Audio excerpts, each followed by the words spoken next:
నిత్య ప్రేమతో నన్ను ప్రేమించెను.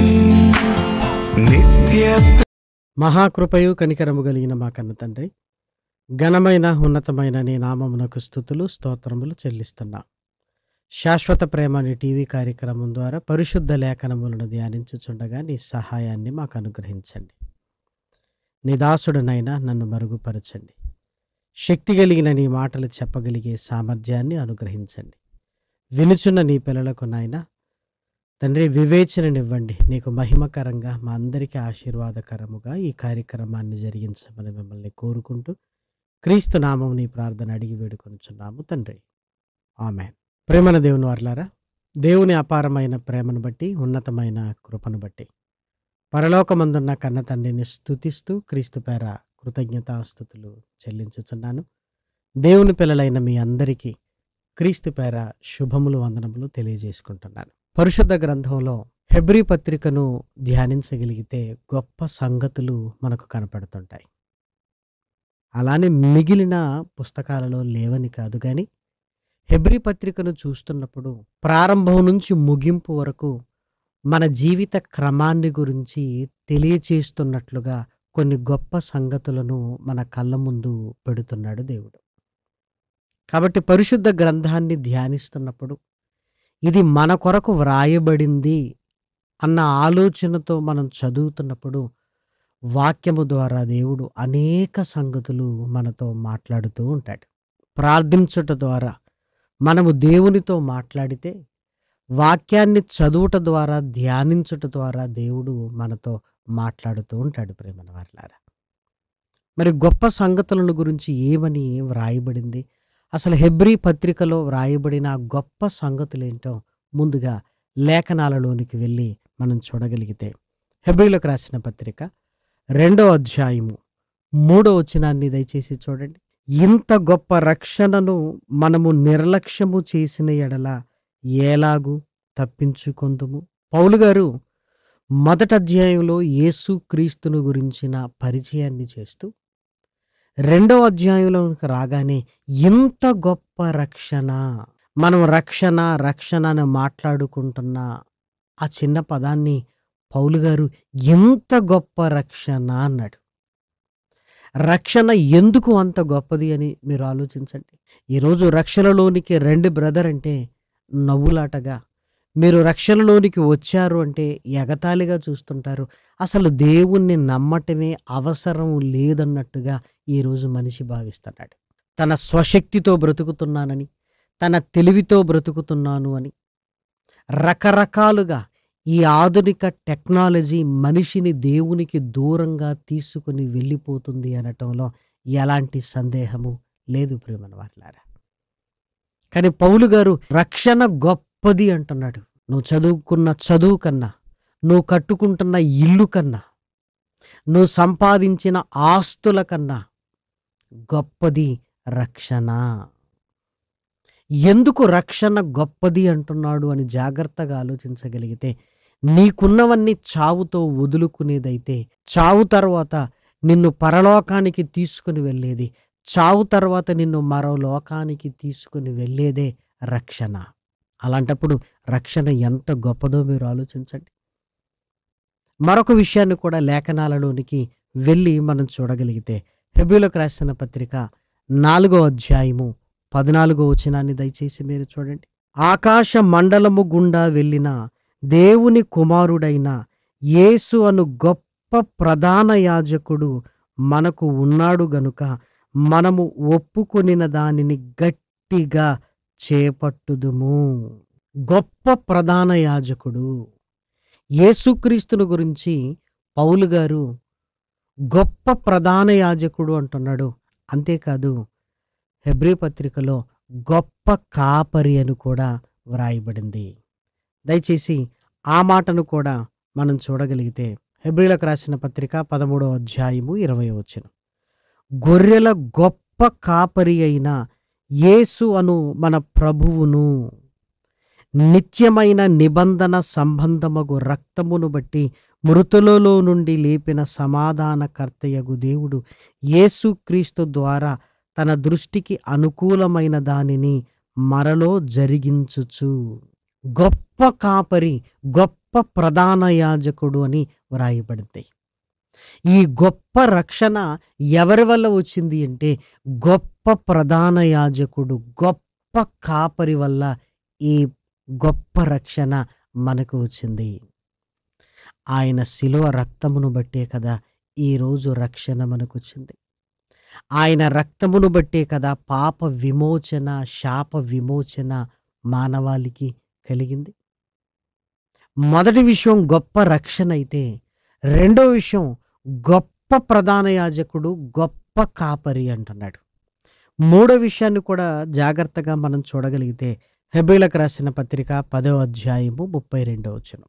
అయితే మీరు వెలిగింపబడిన మీదట శ్రమలతో కూడిన గొప్ప పోరాటము సహించిన పూర్వపు దినములు జ్ఞాపకము తెచ్చుకొనుడి. గొప్ప పోరాటము అంటున్నాడు, గొప్ప పోరాటము. ఇంకా మీరు చూడగలిగితే 35వ వచనంలో రాయబడిన మాట కూడా చూడండి. కాబట్టి మీ ధైర్యమును విడిచిపెట్టకుడి, దానికి ప్రతిఫలముగా గొప్ప బహుమానము కలుగును. గొప్ప బహుమానము అంటున్నాడు, గొప్ప పోరాటము అంటున్నాడు. ఇంకా చివరిగా మనం చూడగలిగితే హెబ్రీయులకు రాసిన పత్రిక 12వ అధ్యాయము 1వ వచనం. ఇంత గొప్ప సాక్షి సమూహము మేఘము వలె మనలను ఆవరించి ఉన్నందున. ఇంత గొప్ప సాక్షి సమూహము అంటున్నాడు. ఇప్పుడు ఒక్కసారి జ్ఞాపకం చేసుకుందామా? ఇంత గొప్ప రక్షణ, గొప్ప ప్రధాన యాజకుడు, గొప్ప పోరాటము, గొప్ప బహుమానము, ఇంత గొప్ప సాక్షి సమూహము అంటున్నాడు. నిజంగా మన జీవితంలో ఈ గొప్ప సంగతులను గురించి మన హృదయంలో ఒక నిర్ణయాత్మకమైన జీవితాన్ని కలిగి బ్రతకాలన్న ఆలోచనతోనే మనం ముందుకు వెళుతున్నామా? దయచేసి మీరు ఆలోచించండి. ఎంత గొప్ప రక్షణను నిర్లక్ష్యము చేస్తూ బ్రతుకుతున్న వారిలో మనం ఉన్నామా? ఒక్కసారి ఆలోచన చేయండి. ప్రాణాలు పిట్టల్లా రాలిపోతున్నా ఈరోజు మనిషి గుండె కరగటం లేదు. నేను చనిపోతే ఏమైపోతాను అన్న ఆలోచన మనిషికి ఎందుకు రావట్లేదు ప్రియమైన వారలారా? వస్తువు పోతేనే నిద్ర పట్టని స్థితిలో ఉన్నప్పుడు మరి ప్రాణం పోతుందన్న సంగతి తెలిసినా కూడా ఎలా నిద్రపోతున్నారు? నా కష్టాలు కన్నీళ్లు తట్టుకోలేకపోతున్నాను అనుకున్నప్పుడు మరి చావు తర్వాత ఒక భయంకరమైన పరిస్థితులు ఉన్నవి అని దేవుని వాక్యం సెలవిస్తున్నప్పుడు వాటిని గురించి మనిషికి ఏమైనా ఆలోచన ఉందా? దయచేసి ఆలోచించండి. డబ్బు సంపాదన, హోదా, పలుకుబడి, ఆస్తులు, అంతస్తులు, ఇవే నా జీవితం. ఒక్క క్షణంలో ఇవన్నీ చావు ద్వారా మనకు దూరం అయితే చనిపోయిన తర్వాత నువ్వేమైపోతావు? భూమి మీద నువ్వు చేసిన పాపాలన్నీ అప్పుడు నిన్ను చుట్టుకోవా? ఉద్యోగంలో ఉన్నప్పుడు చేసిన అవినీతి రిటైర్ అయిన తర్వాత చుట్టుకొని ఎంతోమంది ఇబ్బంది పడుతున్నట్లుగా మన కళ్ళ ముందు కనపడుతున్నారు కదా. నేను రిటైర్ అయిపోయాను కదా, ఇక నాకు సంబంధం లేదు అన్నట్లుగా లేదు. డ్యూటీలో ఉన్నప్పుడు చేసిన అవినీతికి రిటైర్ అయిపోయిన తర్వాత కూడా కేసులు వారిని బాధిస్తున్నాయి అంటే పాపము కూడా బ్రతికున్నప్పుడే కాదు, నువ్వు చనిపోయిన తర్వాత కూడా నిన్ను బాధించగలిగే భయంకరమైనది పాపం. ఆ పాపము నుంచి విడుదల రక్షణ, ఆ పాపము నుంచి విమోచన రక్షణ, ఆ పాపము నుంచి విడుదల రక్షణ, ఆ రక్షణ వైపుకు నువ్వు ఎందుకు ఆలోచించటం లేదు? నీకున్నవే గొప్ప అనుకుంటావు, కానీ నీ కనుల ముందు ఒక గొప్ప రక్షణ ఉంది అని నువ్వు ఆలోచించగలుగుతున్నావా? ఈ గొప్ప రక్షణ గొప్పవాడైన ప్రధాన యాజకుడు యేసు అనే ఒక గొప్ప కాపరి వలన వచ్చింది ప్రియమైన వారలారా. ఆయన పరలోకంలో అత్యున్నతమైన సింహాసనం మీద కూర్చున్నవాడు నీ కొరకు నా కొరకు సింహాసనాన్ని విడిచిపెట్టి మానవ ఆకారములోనికి వచ్చి పాపము లేనివాడుగా ఉన్నాడు గనుకనే తనదైన రక్తమును చిందించి ఈ రక్షణ మనకు ప్రసాదించాడు. ఎంత గొప్పది రక్షణ! లేఖనాలలో అమూల్యమైన రక్తము అంటే యేసుక్రీస్తు రక్తము అమూల్యమంటే వెలపెట్టి కొనలేనిది, దానికి వెల కట్టగలిగే లెక్కలు ఈ భూమి మీద లేవు ప్రేమన దేవుని పిల్లలారా. అందుకే యేసు వైపు చూడు. నీ కొరకు ఆయన ఎందుకు రావాలి? మన ఆకారాన్ని ఎందుకు ధరించుకోవాలి? పాపము లేనివాడుగా బ్రతికి ఆయన పవిత్ర రక్తాన్ని మన కొరకు ఎందుకు చిందించాలి? అది నీ కోసం అయినప్పుడు, నీ కోసం ఆయన అంత చేస్తున్నప్పుడు అసలు నీ కొరకు నువ్వేం చేసుకుంటున్నావు? మీరు ఆలోచించండి. తల్లిదండ్రులు కష్టపడి పిల్లల్ని చదివిస్తారు.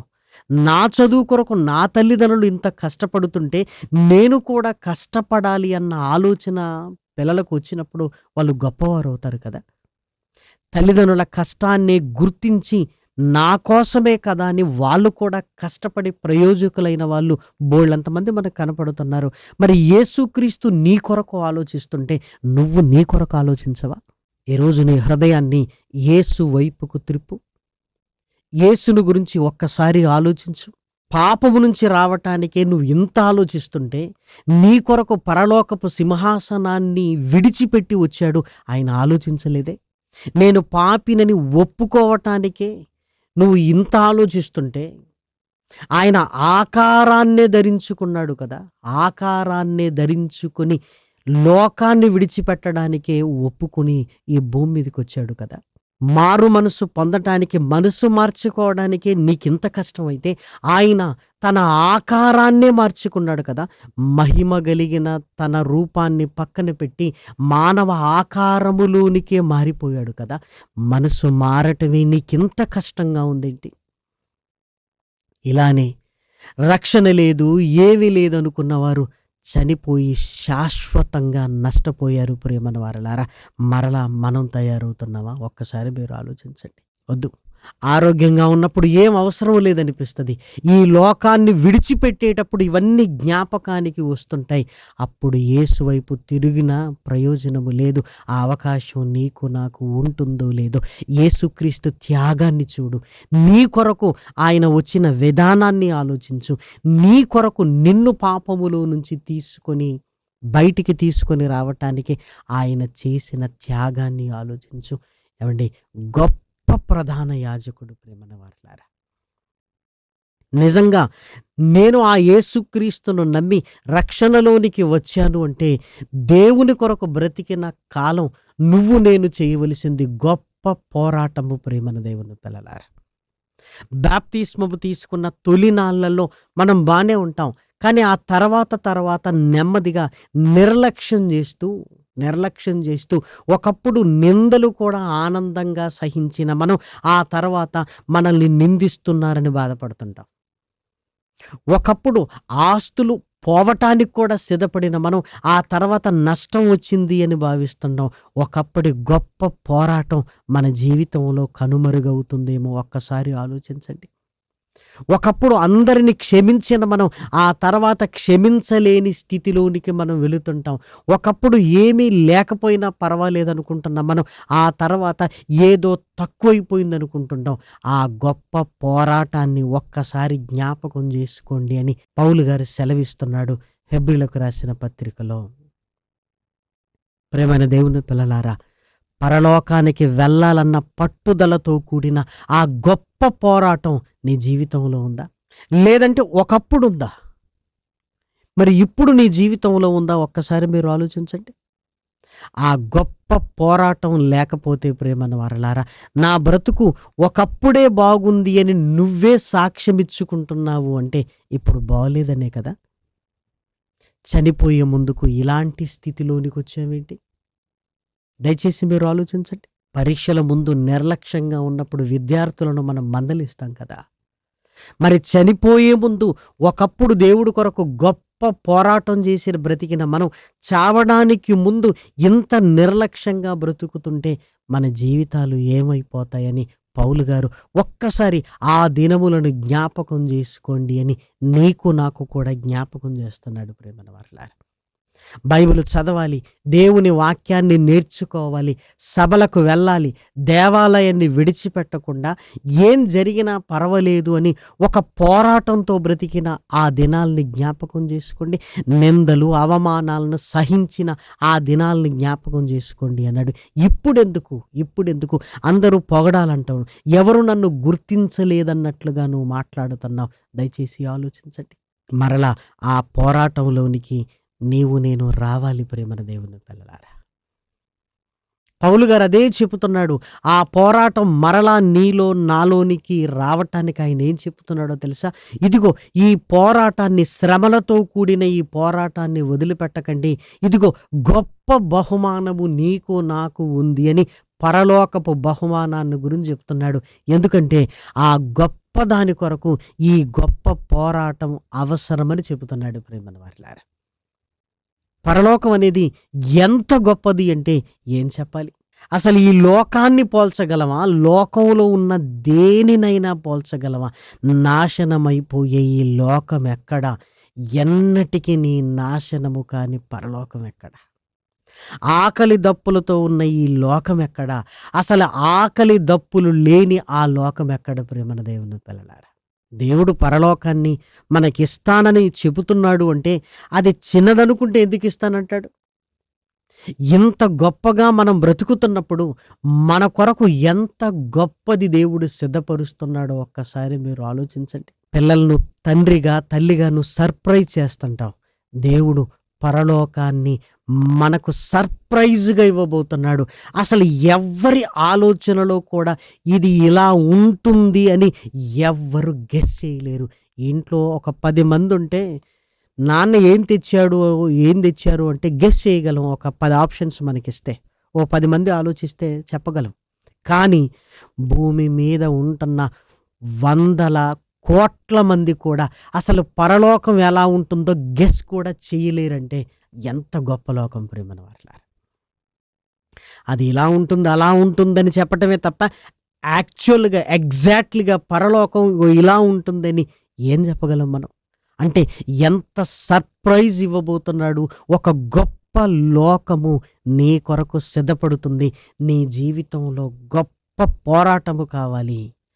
ఆ పోరాటం గొప్పవాడైన యేసు క్రీస్తు రక్తములోనికి నీవు రక్షణలోనికి వచ్చిన తర్వాత నీ జీవితంలో ఉండాలి ప్రేమన దేవుని పిల్లలారా. ఈ మాటలు వింటున్నప్పుడు బ్రతకాలి అన్న ఆశ మనలో కలుగుతుంది. కానీ వెంటనే నా వల్ల అవుతుందా? లోకములో అన్నింటినీ సాధించగలనని ముందుకు వెళుతున్న మనిషి దేవుని దగ్గరకు రాగానే నిరుత్సాహము, నిరాశ, నా వల్ల అవుతుందా, నేను బ్రతకగలనా అని ఒక అవిశ్వాసిగా ఆలోచిస్తుంటాడు ప్రేమన వారిలారా. దేవుడు మనల్ని బలపరచడానికి మరలా విషయాన్ని చెబుతూ హెబ్రీయులకు రాసిన పత్రిక 12వ అధ్యాయము 1వ వచనాన్ని చూడగలిగితే ఇంత గొప్ప సాక్షి సమూహము అన్నాడు. ఇంత గొప్ప సాక్షి సమూహము అంటే లేఖనాలలో హెబ్రీ పత్రికలో 11వ అధ్యాయంలో వ్రాయబడిన వాళ్ళు ఒక్కరు ఇద్దరు కాదు ప్రేమన వారలారా. వాళ్ళందరినీ చూడు.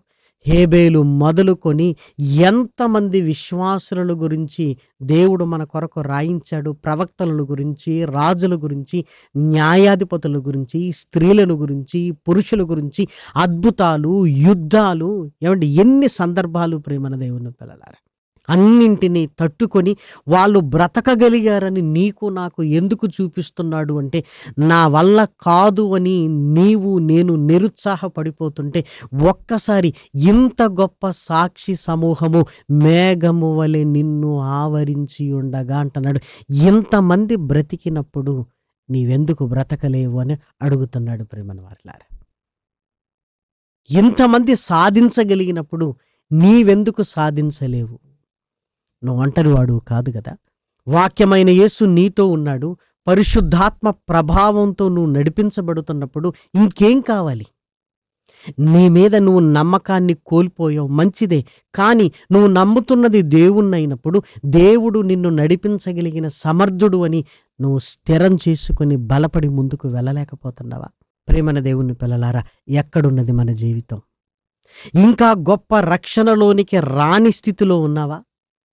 ఒక్కసారి ఆలోచించు. రోగాలు, ప్రమాదాలు, ఆకస్మిక మరణాలు లోకాన్ని దాటుకొని వెళ్ళిపోతూ కళ్ళ ముందు శ్మశానంలోనికి వెళ్ళిన వారిని చూస్తున్న తర్వాత కూడా నేనేమైపోతానన్న ఆలోచన నీకు రాకపోతే ఎలా?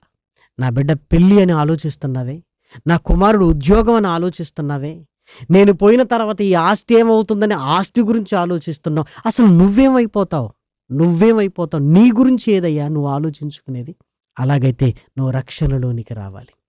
ఆ రక్షణ గొప్పవాడైన యేసుక్రీస్తు రక్తమును బట్టి ప్రధాన యాజకుడు తనదైన రక్తమును తీసుకొని పరిశుద్ధ స్థలములోనికి ప్రవేశించిన యేసుక్రీస్తును గొప్ప ప్రధాన యాజకుడు ఆయన ఉన్నాడు. గొప్ప కాపరి మన కొరకు ఉన్నాడు. మనల్ని నడిపించగలిగే సమర్థుడు ప్రేమన దేవుని పిల్లలారా. అందుకే దేవునిలోనికి మనం వచ్చినప్పుడు గొప్ప పోరాటములోనికి మనం వస్తాం. ఎందుకంటే దుష్టుడు మన విశ్వాస జీవితాన్ని కబలించడానికి శ్రమలతో కూడిన అనేక కష్టాలను కన్నీళ్లను తీసుకుని వస్తాడు. కానీ పరలోకం గొప్పది అనుకున్నప్పుడు ఆ గొప్ప లోకము కొరకు ఈ పోరాటం అవసరమే. ఐఏఎస్ ఐపీఎస్లు ఎంత కష్టపడతారో మనకు తెలుసు. ఎందుకయ్యా అంత కష్టం అంటే మరి గొప్ప పోస్టు కదది.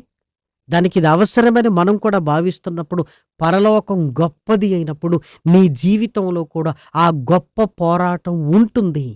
నిరుత్సాహపడటానికి కాదు.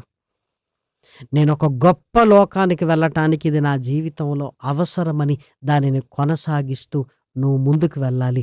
నువ్వు ఒంటరి వాడివేమి కాదు ప్రియమైన దేవుని పిల్లలారా. ఒకప్పుడు బ్రతికిన మనం ఆ తర్వాత ఎందుకు నెమ్మదిగా అన్నిని వదిలేస్తున్నామో జ్ఞాపకానికి తెచ్చుకోండి. ఆ గొప్ప బహుమానము ఏదో వాడిపోయేది కాదు, వాడబారని మహిమా లోకము ప్రియమైన వారలారా. పరలోకాన్ని గురించి ఏం చెప్పగలం? ఎంత చెప్పితే దాన్ని అర్థం చేసుకోగలిగే స్థితి మనకు ఉంటుంది. ఒక్కసారి మీరు ఆలోచించండి. అసలు మానవ మేధస్సుకు అర్థమయ్యే లోకమేనా పరలోకం? ఈరోజు ఆర్టిఫిషియల్ ఇంటెలిజెన్సీ వచ్చింది కదా, దానికి కూడా అందనిది ఏదైనా ఉందంటే అది పరలోకమే ప్రియమైన దేవుని పిల్లలారా. మీరు ఆలోచించండి. అంత గొప్ప లోకానికి కొరకు ఇదిగో నీ జీవితంలో నా జీవితంలో ఈ కష్టాలు కన్నీళ్ళు సహజమే ప్రియమైన వారలారా. అందుకే ఆ గొప్ప లోకం కొరకు నీవు నేను సిద్ధపడాలి. అలాని నువ్వు నేను పొందుకోగలవు. ఎందుకంటే గొప్ప సాక్షి సమూహాన్ని మన కళ్ళ ముందు పెట్టాడు. ఎంతమంది మన కళ్ళ ముందు ఉన్నప్పుడు ప్రేమ దేవుని మనల్ని ఆవరించి ఉన్నప్పుడు యేసు వైపు చూస్తూ, అంటే ఆయన కాపరి ఆయన వైపు చూస్తూ మనం ముందుకు వెళ్ళగలిగితే పరలోకంలో నిత్య సంతోషముతో మన జీవితాలు ఉంటాయి ప్రేమన వారలారా. ఎక్కడుంది నీ జీవితం? పోరాటంలో ఆగిపోయావా? అయితే పూర్వపు దినములు జ్ఞాపకం చేసుకుని ముందుకు వెళ్ళు. లేదంటే నా వల్ల కాదు అనుకుంటున్నావా? ఇంత గొప్ప సాక్షి సమూహాన్ని ఆలోచించండి. వాళ్ళు మనలాంటి శరీరాన్ని ధరించుకున్న వాళ్ళే. ఎందుకండి నాకు ఈ కష్టాలు కన్నీళ్ళు అంటావా? గొప్ప లోకము గొప్ప బహుమానము నీ కొరకు ఎదురు చూస్తుంది. ఎలా బ్రతకాలండి అంటే గొప్పవాడైన యేసుక్రీస్తును చూడు. ఏమండి, దీన్ని ఎలా మొదలు పెట్టాలి అంటే ఎంత గొప్ప రక్షణను నిర్లక్ష్యము చేయకుండా దేవునిలోనికి రాగలిగితే ఎంత బాగుంటుంది. ఒక్కసారి ఆలోచించండి ఈ మాటలను. కాబట్టి ప్రియమైన వారలారా, హెబ్రీ పత్రికలో ఉంటున్న ఈ గొప్ప సంగతులలోనే మన జీవితం ఉంది. అలాగైతే నీవు ఎక్కడ ఆగిపోయావో ఒక్కసారి ఆలోచించు. మరలా అక్కడి నుంచి లేవటానికి ప్రయత్నం చేస్తూ ముందుకు వెళ్ళాలి. కింద పడ్డ మనం లేవకుండా ఉంటామా? మీరు ఆలోచించండి. విశ్వాస జీవితంలో పడిపోయినా లేవకుండా ఎందుకుంటున్నాం మనం? లేవాలి, మరలా ముందుకు వెళ్ళాలి. పడిపోయాను కదని అక్కడే ఉండొద్దు ప్రియమైన దేవుని పిల్లలారా. దేవుని కొరకు బ్రతకటములో ఇదిగో నువ్వు పోరాటము చేస్తూనే ఉండాలి. దేవుడు నీకు సహాయకుడుగా ఉంటాడు. యేసుక్రీస్తు వైపు చూడాలి. గొప్ప సాక్షి సమూహాన్ని మనం జ్ఞాపకం చేసుకోగలిగితే వారు బ్రతికినప్పుడు నేనెందుకు బ్రతకలేను అన్న ఆలోచనలోనికి వెళ్ళిపోతాం. కాబట్టి దయచేసి ఆ పరలోకాన్ని ప్రేమించి మన జీవితాలను గొప్పగా ముందుకు తీసుకుని వెళ్ళాలి అని దేవుని ప్రేమను బట్టి మిమ్మల్ని అందరినీ కోరుకుంటూ ఈ మాటలు నేను ముగిస్తున్నాను. ప్రార్థన చేసుకుందాం. మహాకృపయు కనికరము కలిగిన మా కన్న తండ్రి, ఘనమైన ఉన్నతమైన నీ నామమునకు స్తుతులు స్తోత్రములు. విలువైన నీ మాటలనైనా నీ పిల్లలు విన్నారు. విని విడిచిపెట్టకుండా హృదయంలో పదిలపరుచుకొని రక్షణార్థమైన మారు మనస్సుకునైనా ప్రేరేపించండి తండ్రి. ఇదిగో నీ కొరకు బలముగా బ్రతకాలన్న ఆశను నాయన మరలా నాయన నూతనముగా పుట్టించండి. ఈ టీవీ కార్యక్రమాలు అనేకుల రక్షణ కొరకు, అనేకులు నాయన స్థిరపరుచుటకు, బలపరుచుటకు నీ పిల్లల హృదయాలలోనికి తీసుకుని వెళ్ళండి. దీని కొరకు సహాయ సహకారాలు అందిస్తున్న నీ పిల్లల్ని జ్ఞాపకం చేసుకోండి.